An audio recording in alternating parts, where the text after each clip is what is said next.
Hi there, Dave here, and time to do some wine tasting. It's been quite a while because we were away on holiday for a couple of months, and then I've been busy doing tours, but I've got some time, and I thought, what a great time to do something like this, a beautiful rosé, or at least the color is beautiful, from Provence, France. Perfect for summertime. So, this is a 2024 Miraval Studio Rosé at the BC Liquor Store. It's $21.99, so pretty fair price for a rosé. Cheaper probably than most Okanagan rosés, and probably in the middle of French rosés. So Provence is a great area for growing wine thanks to its climate. There's lots of mountains in Provence, so slopes are abundant. Aspect is really a benefit when you're growing wine.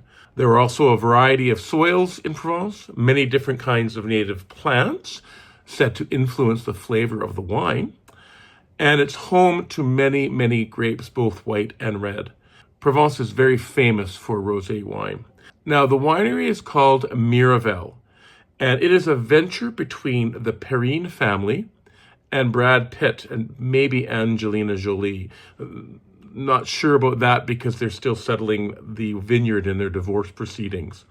The Perrine family is famous for wines like Chateau de Beaucastel and Le Vieil Ferme. The winery is located in the south of France, about 50 kilometers east of Aix-en-Provence. Interestingly, they played jazz music in the vineyard in order to promote healthy grapes. This wine is called Studio as a tribute to the recording studio where Pink Floyd recorded The Wall. And so this wine symbolizes the spirit of the art de vivre around the Mediterranean. The grapes in this wine are Cinsault, Grenache, Rolle, and Tiburon. And Rolle and Tiburon are less famous than Cinsault or Grenache. The vineyards have an average altitude of 350 meters, and they were grown on stone terraces.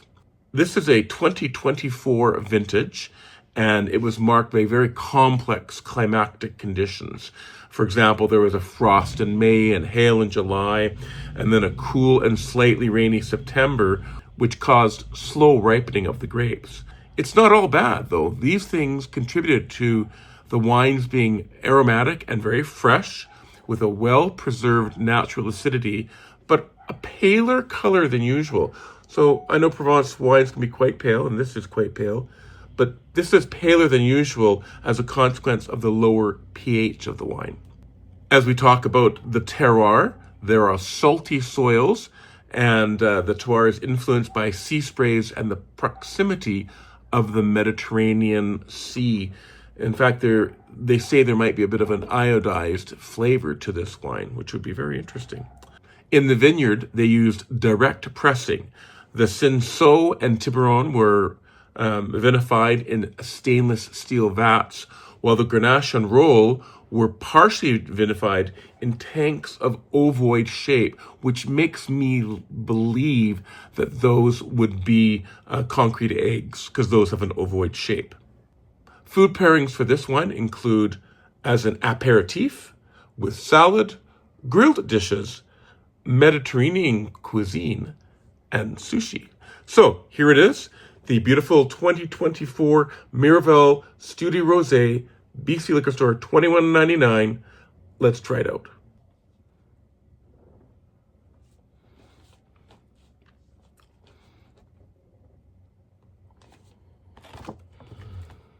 Appearance: clear, pale, almost pinky salmon. It's quite pale, and so it's a little hard to tell if it's more salmon or just a little bit of pink in there. Nose was clean, medium intensity, didn't blow me away, but it was still quite noticeable about here. Mostly red fruits like raspberry, strawberry, cherry, some black fruits like blueberry and blackberry, nothing really strong though. There's a smell of lavender. There's other floral smells, but I can't really tell what they are. I don't know enough about the different flowers, but there's definitely some floral in there. And there's sort of a jamminess, but not a heavy red wine jamminess, but a light jamminess, just a little touch of jamminess to this wine. It's interesting, it's not very subtle.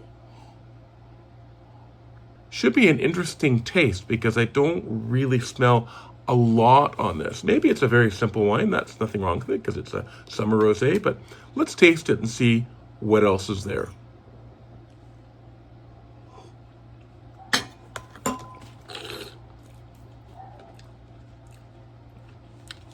Oh my. This wine is dry, medium plus acidity, no tannins to speak of, medium alcohol, medium minus body, so it's a fairly light-bodied wine, medium intensity of flavor, and a medium finish. There were flavors of raspberry, strawberry, blueberry, and jamminess, as I had mentioned in my nose, but also sour candy and citrus flavors such as lemon, lime, and grapefruit, which I hadn't really detected on my nose. A little bit more complexity than I originally thought. So overall, I thought it's a bit tart, but not that that's a bad thing. I quite like a bit of a tart wine. There's lots of acidity, but there's nice fruit on there too, and pleasant tasting fruit, but it's not overly fruity. It certainly isn't overly sweet. I don't like really sweet rosés, and this is nice, super dry rosé. Very, very enjoyable. No iodine taste for me though, or no saltiness at all, but a pleasing patio pounder for the Okanagan or for wherever you are on a nice hot summer day. I was going to give it a rating of good, and I'll tell you the details in a second. But then I tried it with some food. I have some Saint Andre cheese and some crackers, and the wine was fine. And then I had the cracker and the wine after, and it just elevated it so much. Big, big difference with food. This would be great. This is nice to sip on its own, but with food, oh, it's really, really nice. I gave it a 5-star food-friendly rating. So the balance was good. The length was okay. It was good. Intensity was good. And the complexity was fine. It was not super simple, but not really complex, but that's okay. For what it was complex enough. So I would rate it between good and very good. I was originally going to only do good, but with the food friendliness thrown in, it elevates it to good to very good. I am probably going to go and buy a few more bottles of this and store it away for summer, because this seems like a perfect summer rosé. If you are looking to book a wine tour of the Okanagan for this summer, and you're interested in a customizable, flexible, and completely private wine tour with a wine expert in the comfort of your own vehicle, please check out the link below in the comments.